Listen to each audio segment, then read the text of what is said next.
So I want to talk a little bit about plagiarism today. At this point in your academic career, you know that plagiarism is bad. You've been told plagiarism is bad for a long time, repeatedly. The word plagiarism means doing something bad.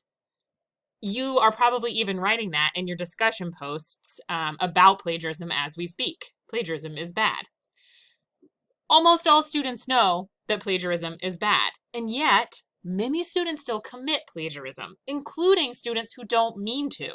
So some of you who were writing plagiarism is really bad because it's taking thoughts and ideas of other people in your discussion post right now may have been accused of plagiarism in the past, or may have flagged a high report on something like your plagiarism report and not understood why, because you're not setting out to intentionally plagiarize. Accidental plagiarism is what we're going to talk the most about today. Deliberate plagiarism, at this point, you know what deliberate plagiarism is, and you know you shouldn't be doing it. You should not be copying entire articles or finding two articles online, mixing them together, and turning them in as a paper. You should not be going to something like 123essayme.com and buying a paper or copying a paper that's free about your topic. You should not be submitting your friends or your sister's work from a previous semester and passing it off as your own. Those are deliberate forms of plagiarism. They're very clear. Don't do them. You know that they're wrong. Most of the time, in my experience, people who've been in trouble for plagiarism do not commit that kind of plagiarism. A lot of times it's this accidental plagiarism that's the bigger problem. And that's the more overwhelming one, because you can be a completely honest student who sat down to write your paper, worked really hard, gathered all your sources, wrote your paper, turned it in, and then flagged a high plagiarism report or got an email saying like, this is plagiarism. And you might have been completely bewildered by that because you think, well, I didn't take it from anywhere. I didn't go out and just copy an entire source. I didn't ask my friend to turn in a paper. I don't feel like this is plagiarism. That's because deliberate plagiarism is a little bit different than accidental plagiarism. So this article breaks down accidental plagiarism and deliberate plagiarism. And here are some reasons why deliberate plagiarism happens. Accidental plagiarism, in most cases that I have faced with plagiarism, this is what's going on. Specifically, misconceptions about what constitutes plagiarism. Some students might think that they only need citations for direct quotations, not realizing that they also need citations for information that they summarize or paraphrase. And more often, I'm seeing, particularly in like a virtual learning situation, I'm seeing more and more situations where students don't even quote words that they take directly, but they do include a citation. So a lot of times a teacher will say like, this is plagiarism. You use somebody else's words without putting quotes around them. And the student will say, how can it be plagiarism? I have a citation right there. The citation is not enough. When you incorporate the ideas of somebody else, you have three options. You can quote them directly, either in a block quote or a short quote with quotation marks. When you do that, it is a promise that those words appear exactly as they are on the page. If you carry over words from the page onto your writing without putting quotes or a block quote around them, it's plagiarism, even if you cite after. You can do that to incorporate sources. You can quote them or in short quote or block quote format, or you can summarize and paraphrase them. And paraphrasing, I would say, is by and large where people get into a lot of trouble. Summary too can cause some trouble because when you put things into your own words, you really have to put it entirely into your own words. Saying according to so-and-so at the beginning in your attributive tag does not give you permission to just copy and paste parts of the paragraph and change a couple words. That's what we call patch writing, and it is a form of plagiarism. So I'm going to show you some examples of this because this is what I see the biggest problem with. And it's something that I want you guys to work really hard to avoid. I want you to be checking the Urkund tool if you're in our class under tools. And I don't know exactly how it shows up for you guys because as a teacher, I don't get to see the same things you do. But under tools for Urkund, you should be able to get a report telling you a percent number. And that percent number is how much, and see, it's enabled on all of these.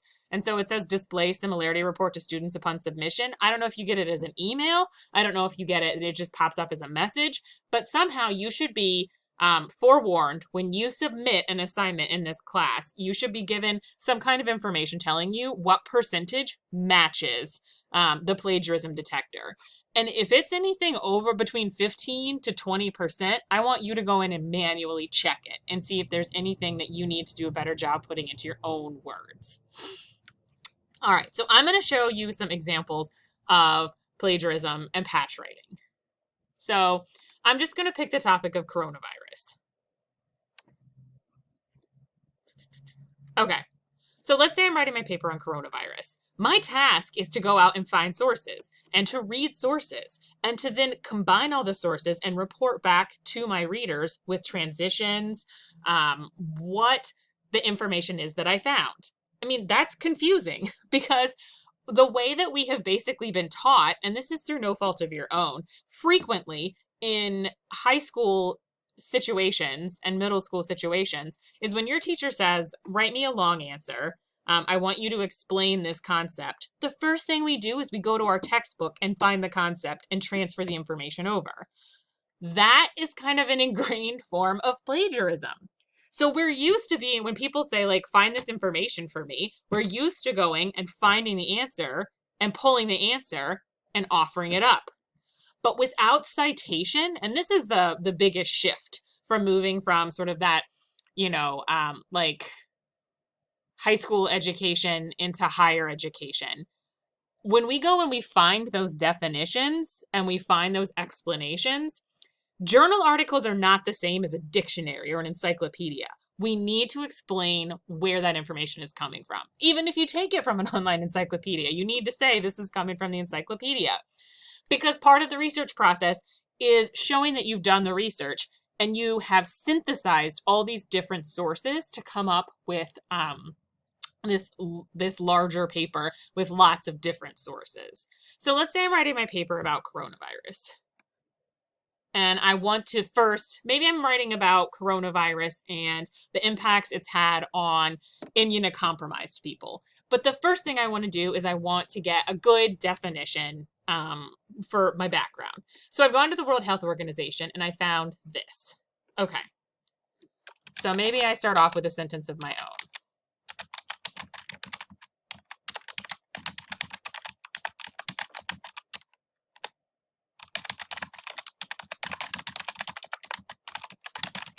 That's my own observation. I don't need to cite it.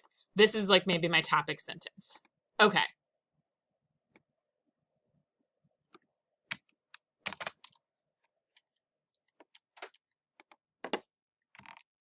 What I'm about to do is what I see a lot.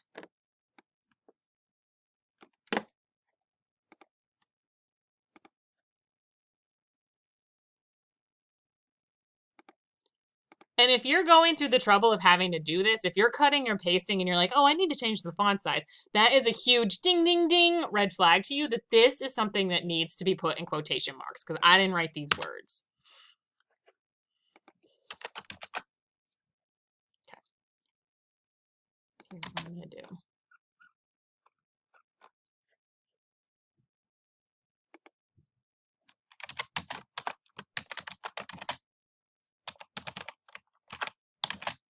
I see this all the time. And you might think, but there's a citation right there. Or maybe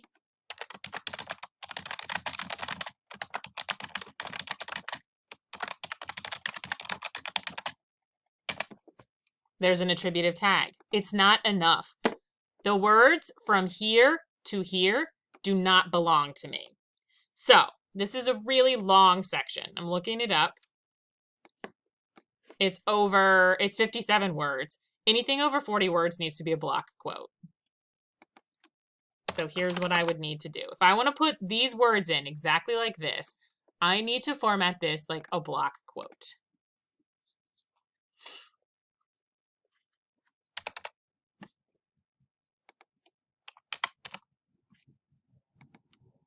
and I need to say where I got it.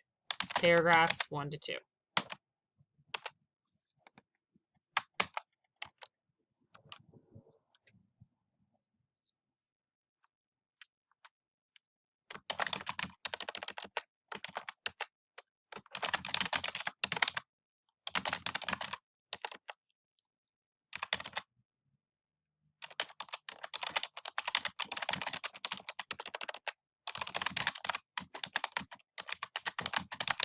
And then I continue my paragraph like this. Let's say I just wanted to include this sentence. I'm going to look it up. It's 33 words, so I don't need to make it a block quote, but I need to put it in quotation marks. Either of those two formats let the reader know that these words are not my own. I cannot just paste them in here, even if I have an attributive tag and a citation. That is how I know that what the plagiarism you guys are sometimes doing as students is, or maybe not, but just my students in general, when I see this happening, I always consider this accidental plagiarism because it's not like you're trying to pull a fast one on me. This is not deliberate. I can go to this article that you will include a citation, a link for in your references, and I can look and see those words right there on the page. So it's not like I think that anything intentionally dishonest is occurring. It's just a mistake.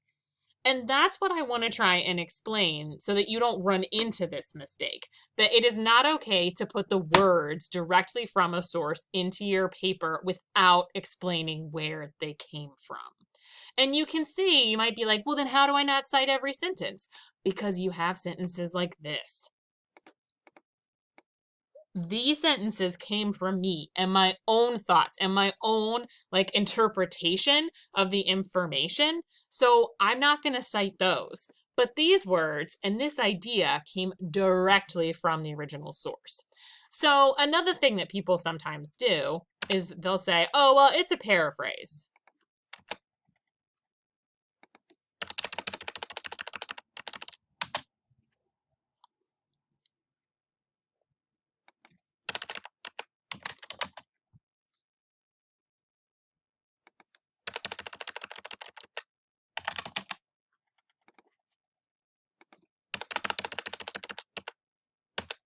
This is patch writing. This is still going to pop a flag in a plagiarism report because it is too close to the original.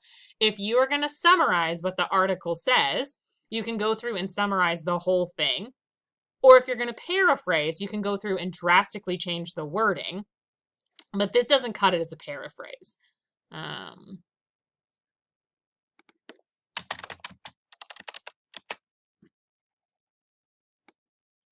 So as a paraphrase, I'd probably get rid of that sentence.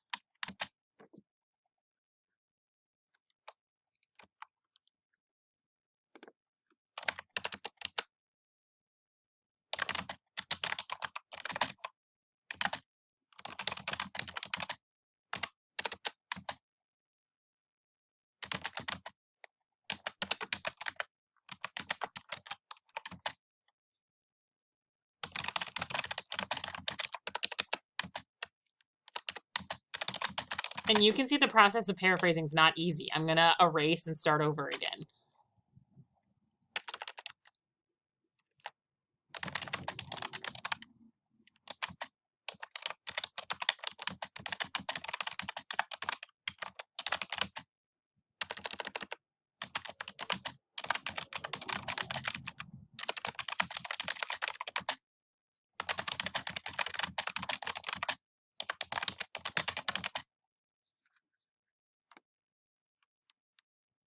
Do you see how this is very different?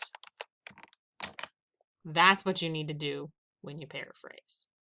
So hopefully this example shows a little bit about what you need to do when you're transferring sources. And if you have any questions about is this okay? Email me because I want to fix this issue in general for all of my students.